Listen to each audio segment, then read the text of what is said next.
doing that. Yeah, go low. Absolutely. Go low. All right, sweetheart. I will talk to you later. All righty. Love you. Love you too. Bye-bye. The phone.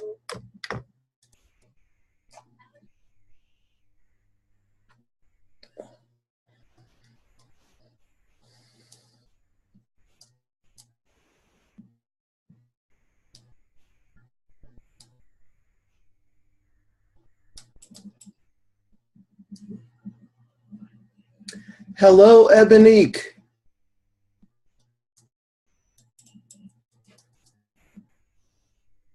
Are you there?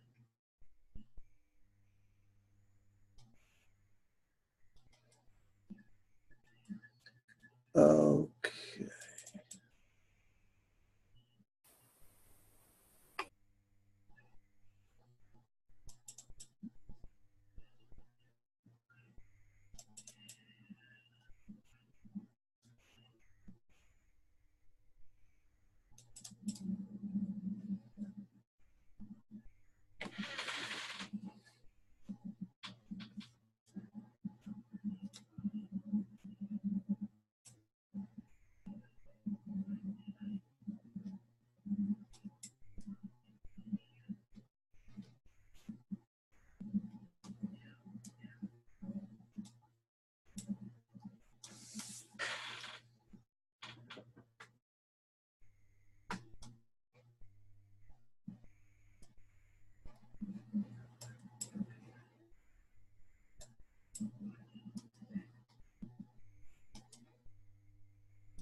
Okay, Ebonique, are you there? You can unmute yourself.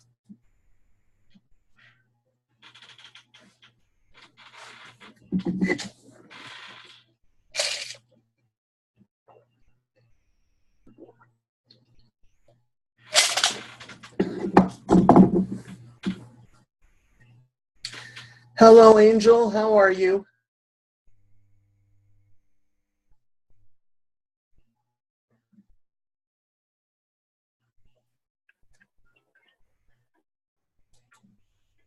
A Vivo trip. No. Yeah. She got pretty, y'all. You been her? Y'all be quiet. I'm on the phone. Hi, Angel. How are you?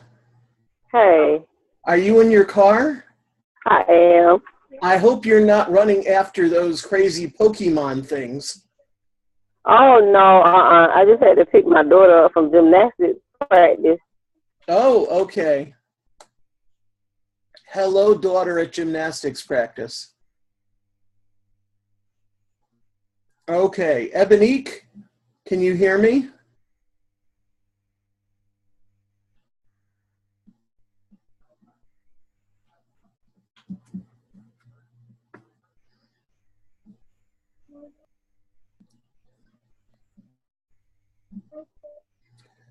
Okay. How old is your daughter? She's 9. Oh, very nice.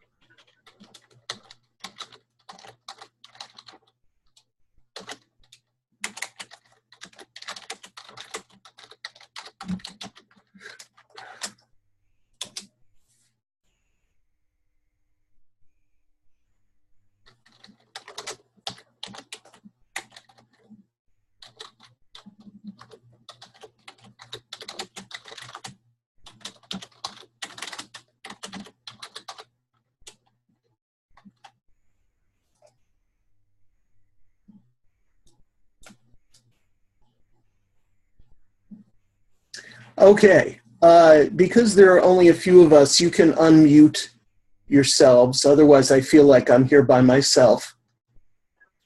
Okay. There you go. Ebonique, you too, because I have information for you.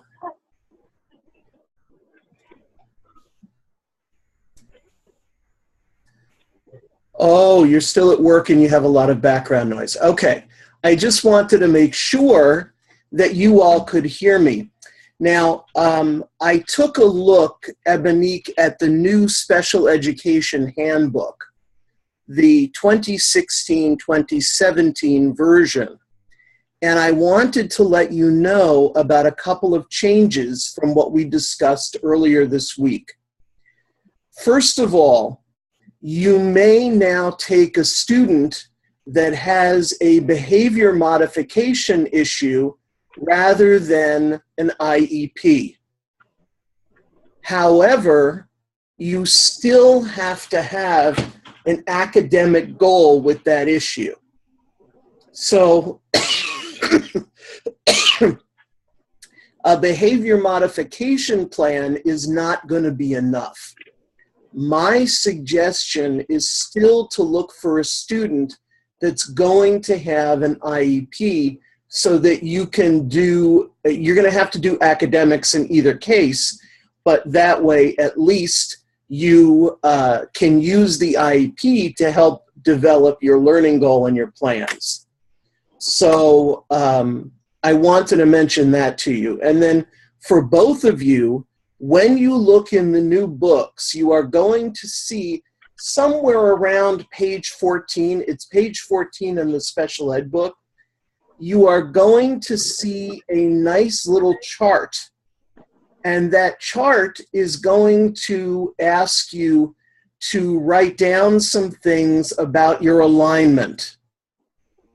Now, I really like it. I think it's a great innovation because one of the biggest issues for people who do not pass their EdTPA the first time is alignment. I got a score sheet from somebody that I'm working with who's already taken it and did not pass. And all of her issues were about alignment, making sure that the work that you do, the instruction, all goes along with the learning goal, all goes back to the learning goal, okay? So I just wanted to mention that.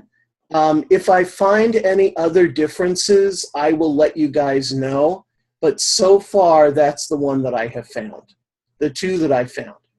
Angel, take a look at your handbook because there may be some things that are different also. Did you find your handbook, by the way? I did, yeah. I started reading it last night, looking at things are going to be required for English. So when you say alignment, it means like if you pick a standard that's supposed to cover plot, then that's exactly what you should be teaching, right? Exactly.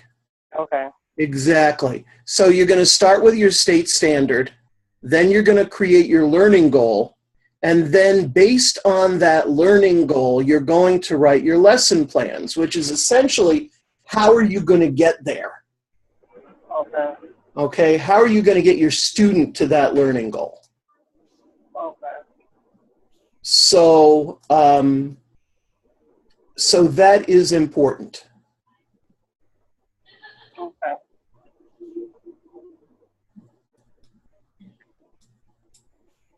Hang on, I'm just getting out of this because I don't want Skype to show up. There we go. So, so that's going to be really important. So take a look at that and do look for that, that grid, that chart that you fill in, because I think it'll be really helpful for both of you. And I'm pretty sure it's going to be in all the handbooks. Okay. So should we only have one standard, or could you have more? Is it best to have just one standard and one learning goal? You know what? You can have multiple standards. Okay. But I would stick with one learning goal because remember, the more learning goals you choose, the more data you have to supply to prove that your student has learned that. So essentially, you know, you can write a commentary on one learning goal, or you can end up writing commentary on two learning goals which is going to make you have twice the work. Okay. Does that make sense? Yeah, so multiple standards and one learning goal. Right. You know, the standards come directly from your state website. Mm-hmm. And you just want to make sure that what you're doing is grounded in those standards. Okay. Okay?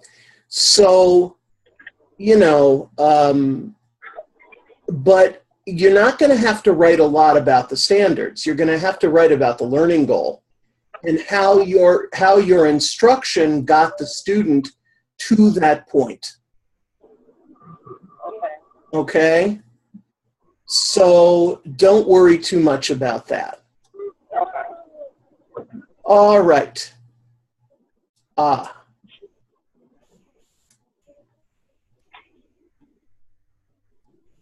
Yes, Ebonique wants to know, does the lesson plan have to relate to the classroom curriculum? The answer is yes. You may not set up your own curriculum for EdTPA.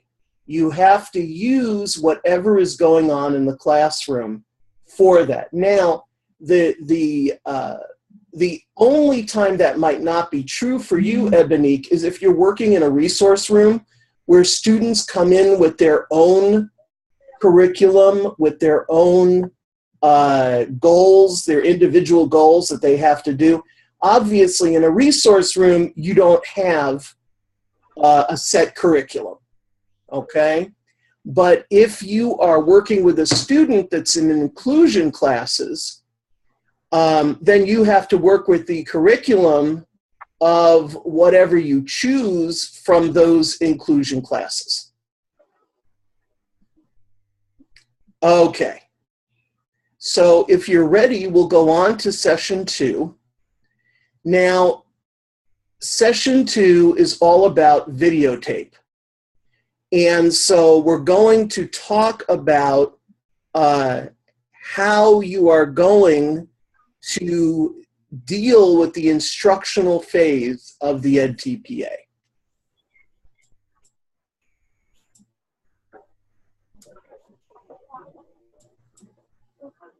Okay. In Instruction Task 2, you will demonstrate how you engage and support your Focus Learners project progress towards the learning goal. Okay? So what you're going to do is you will show, as you teach, how what you are doing supports your group or your learner's progress toward the learning goal. This would be the same for secondary as well, Angel. Okay.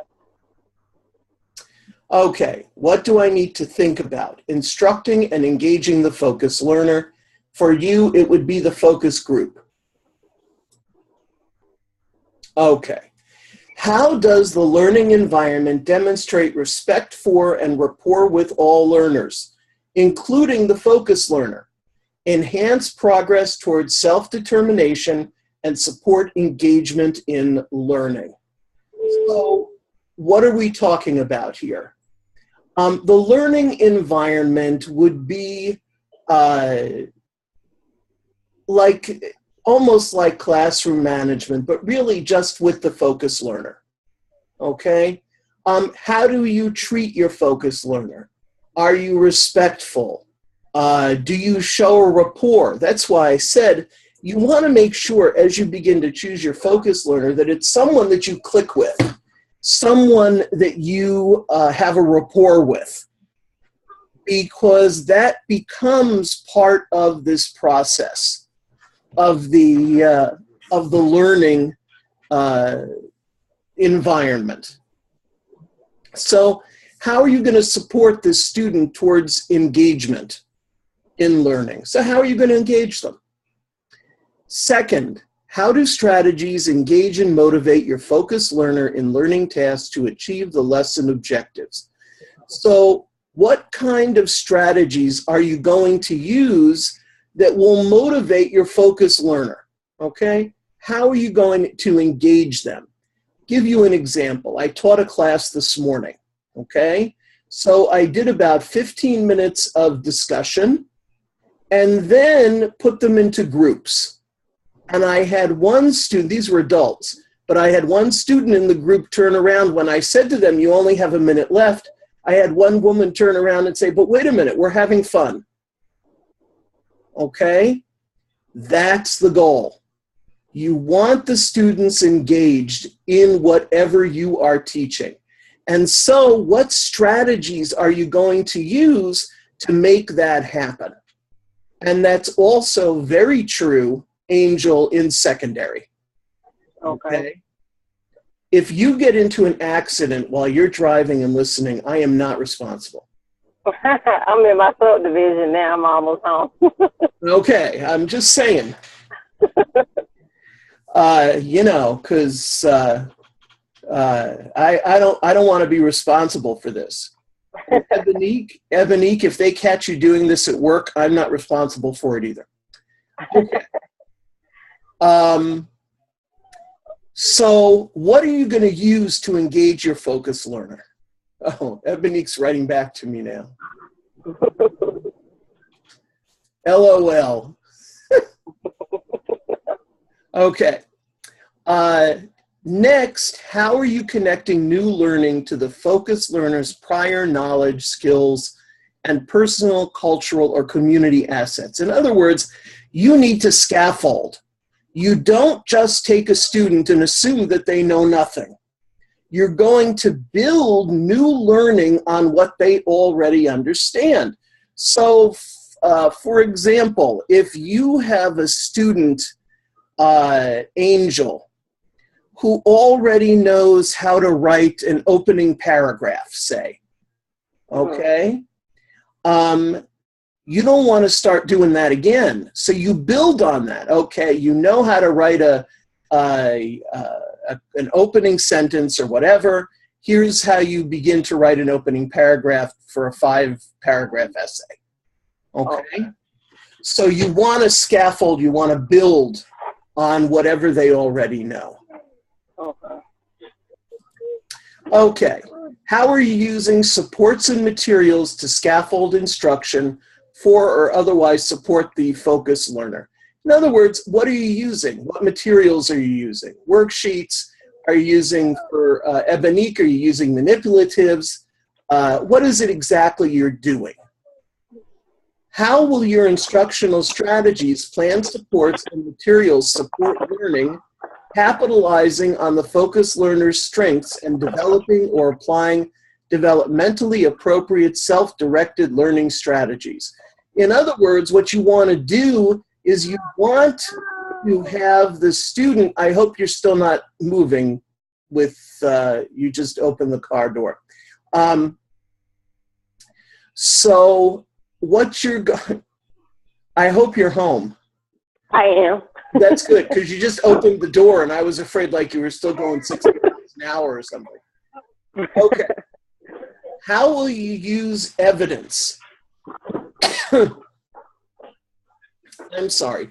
You want to, the ultimate goal here is for the student to be able to do whatever the learning goal requires by themselves without your help. And so that's what all of this means about self-directed learning strategies.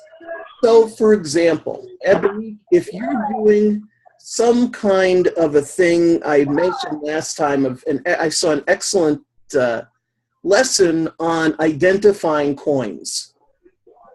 You know, what are the names and the values of different coins? If you're doing that, then ultimately you want the student to be able to identify those coins by his or herself. Okay? And so, Angel, the same would be true for you.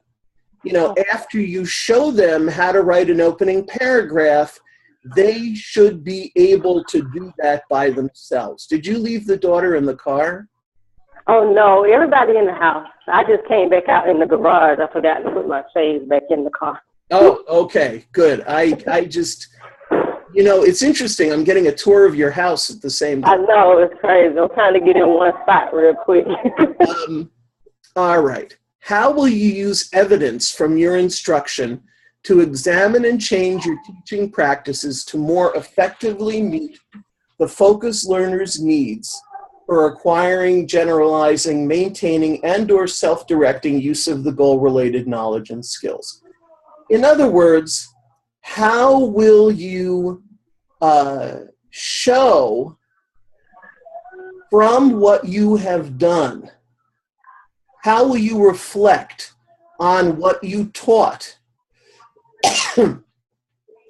in order to meet the needs of the focused learner? So, you know, nobody teaches a perfect lesson except for me.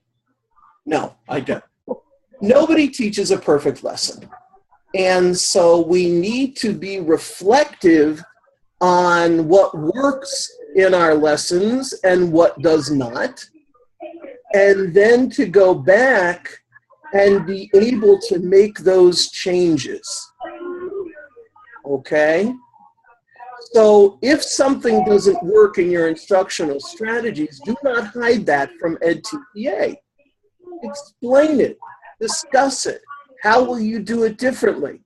If you need to make a change before your next lesson, that's fine.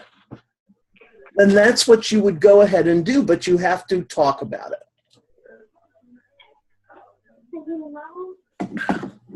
Okay. Now, what do I need to do?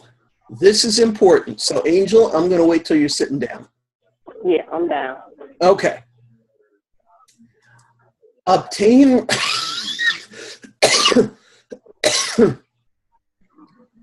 obtain required permissions for videotaping. Now, most schools, or many schools, will have this permission as part of their welcome packet for the year, because they're always doing things like putting team sports pictures and stuff on the internet. Therefore, you're not really sitting down, Angel. I see you moving. I know. I had to get back up. My 3-year-old. Okay. So what you're going to do is check first with the secretary in the school office. By the way, secretaries, it makes a lot of sense to cultivate them. They run the world. And I am not kidding about that. Anyway, you need to get permission for videotaping these students. As I said, your school may already do that as part of their welcome package, because they often put pictures of students on the internet, sports teams, television interviews, or whatever.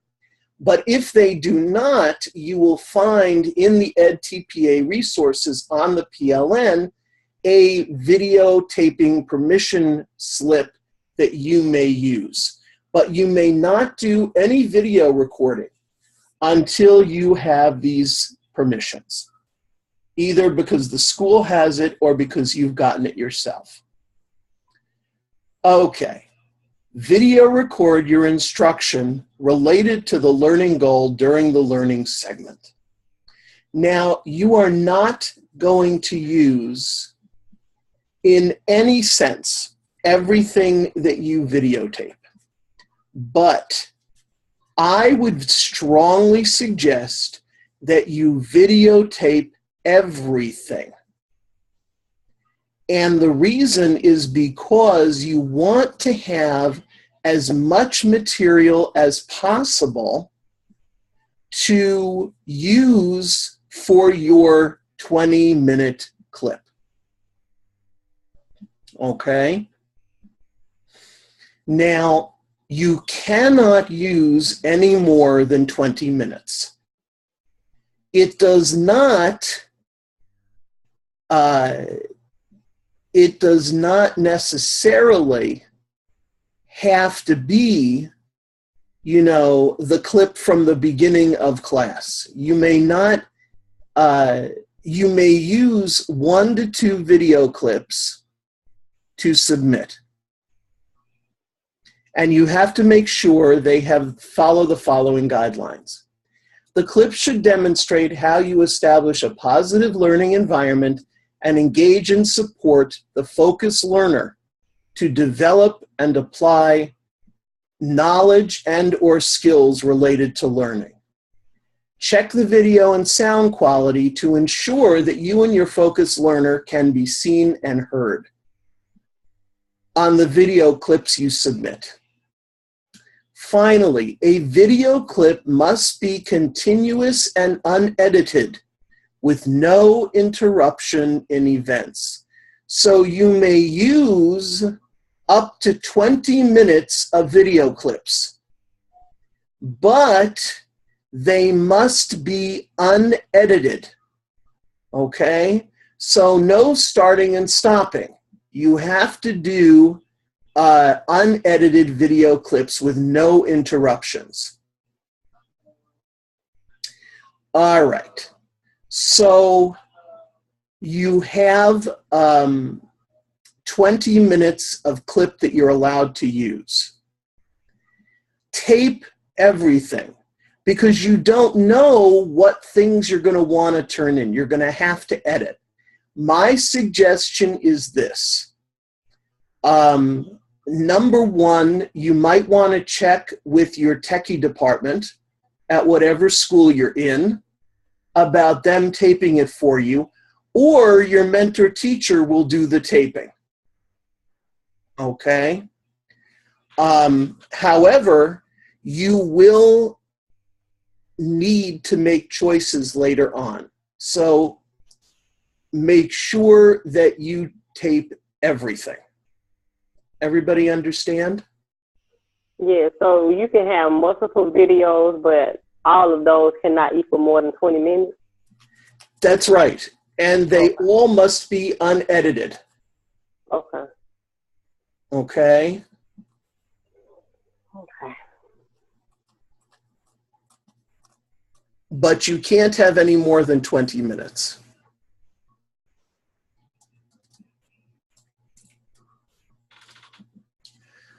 Will we need a minimum of 3 20-minute videos? No, the 20 minutes is for the whole thing. So you get for it's not for each task. It's only in the instructional task that you would make the videos because you're actually doing the teaching. In the other two tasks, one is the planning and the assessment is basically the follow-up. What do we learn from this? And so you're only going to tape in the instructional category. Therefore, even though you may use the tape in both the instructional and the assessment category, you're only going to tape one 20-minute, one segment.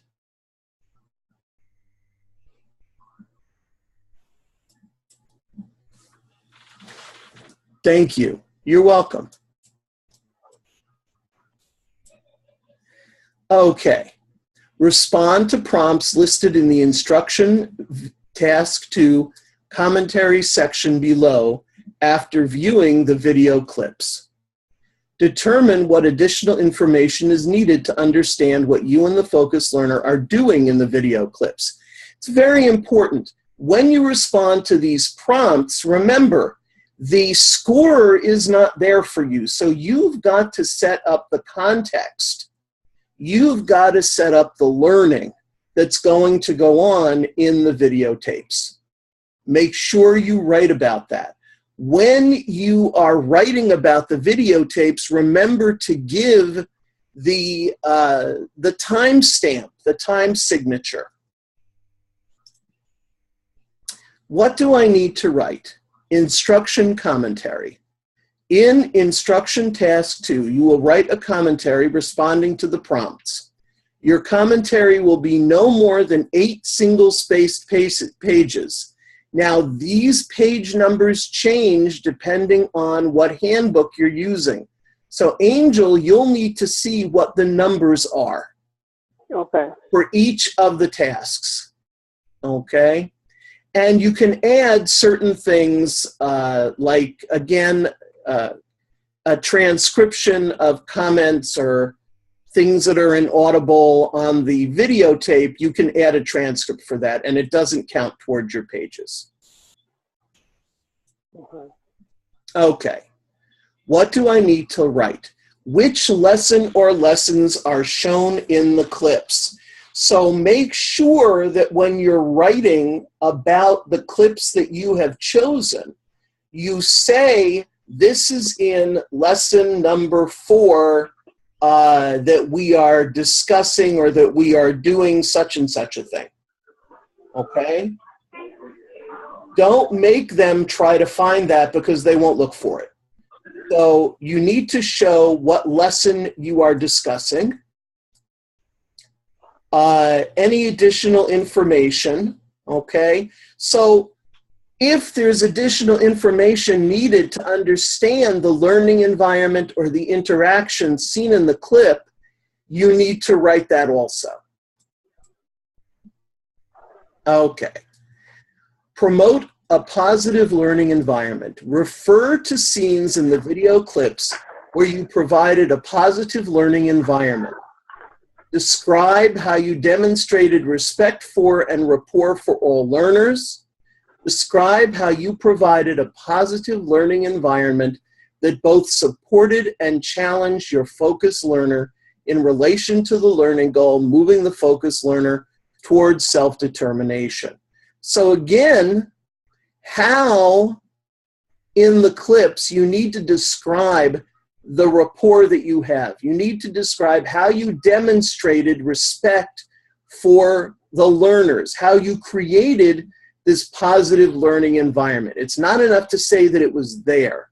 You need to describe exactly how this happened, how you were able to do this.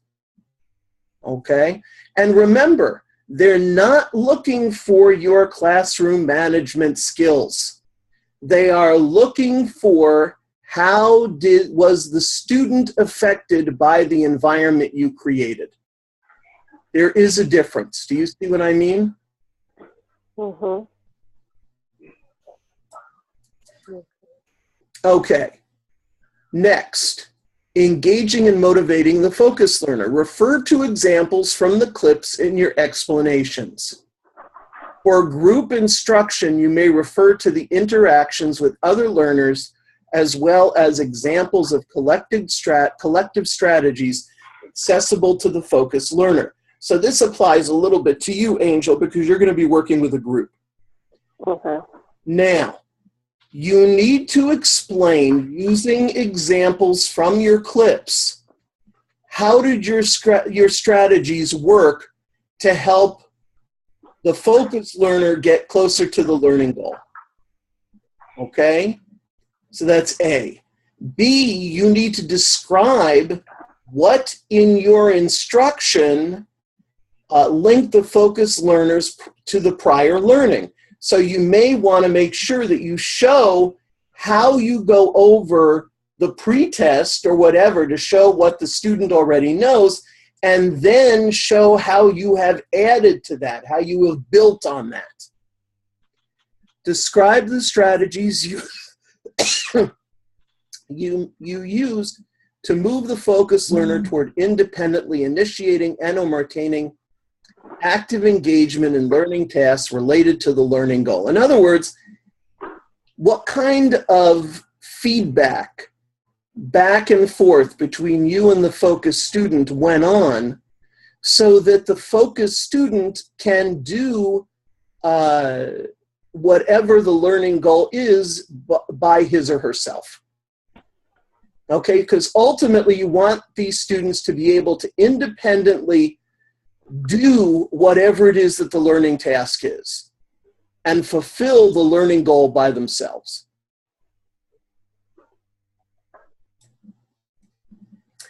Deepening learning. Refer to examples from the clips. Okay? Explain how you elicited and responded to the focus learner's performance to promote application of learning related to the learning goal. So, what kinds of things did you do? Okay? What kind of feedback did you discuss with the learner to promote the learning? B, describe opportunities provided to the focused learner to apply feedback to improve performance related to the learning goal. In other words, don't just give the student a paper with all kinds of red X's on it, okay? And that's the end of the lesson. Let's move on. You have to provide feedback to the student that is holistic. In other words, you need to let the student know exactly what they did right and what they did wrong. And then you need to give the student the opportunity to try it again, to improve. And you must get all of this on tape.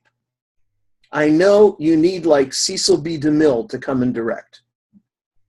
Okay.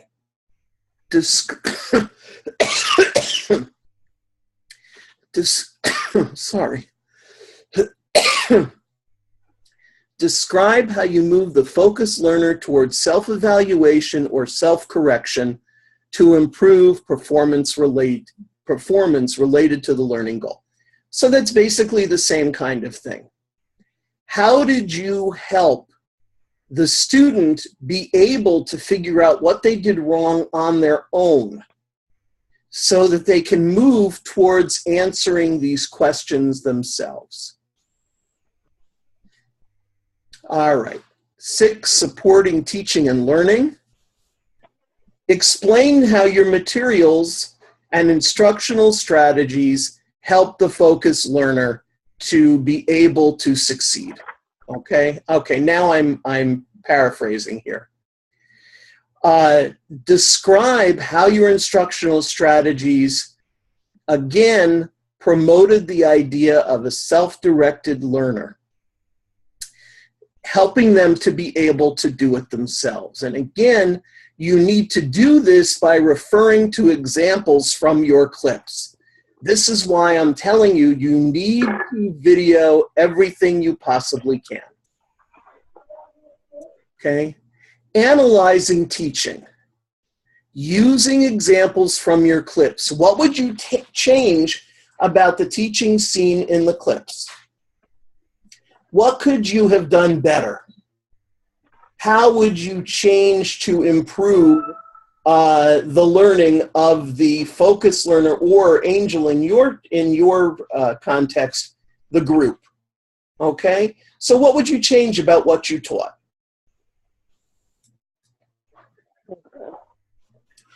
You need to submit the video clips and the instruction commentary. Now, there is a template for the commentary. And the rubrics we're going to leave alone because they are different for both of you. They can be found in the handbooks that you are using. Professional responsibilities. Do not include the name of the state, school, or district in your video, because you never know where those things are going to end up, especially with all these Pokemon running around. Used first names only for all individuals appearing in the video, whether they are adults or students. Okay? But especially for students, we never give last names. Of course, the reason is because if your video somehow gets out,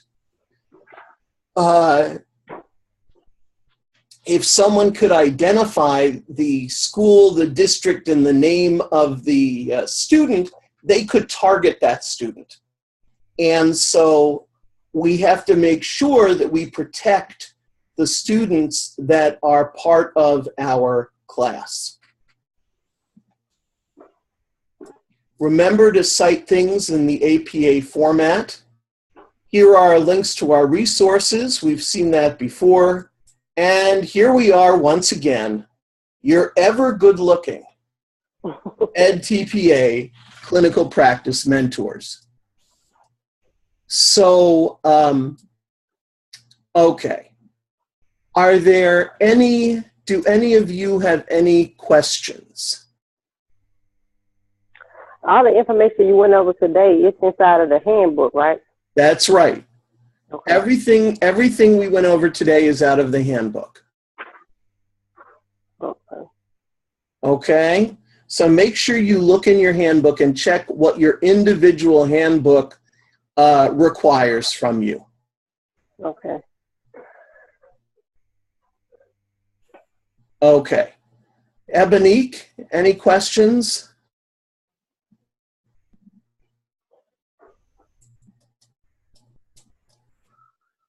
No questions. Okay. Well, we are done a little bit earlier today. Next week, Dr. Pickens will be running the course, and she will do Tuesdays. She will do Tuesday's webinar with you, and then the two of us will be back for the final webinar next Thursday. So have a wonderful weekend. And Ebonique, I hope they let you out of work soon. And I will see you all next time. Oh, there she is. Hang on. Oh, have a great weekend. Yes, all of you too. And again, this will be up on the PLN by tomorrow. It takes a little bit of time for the video to convert. Okay, everybody have a great weekend, and I will see you at the end of next week. All right. Do you have another seminar tonight? You're done with everything? Which is nice because I'm kind of really tired.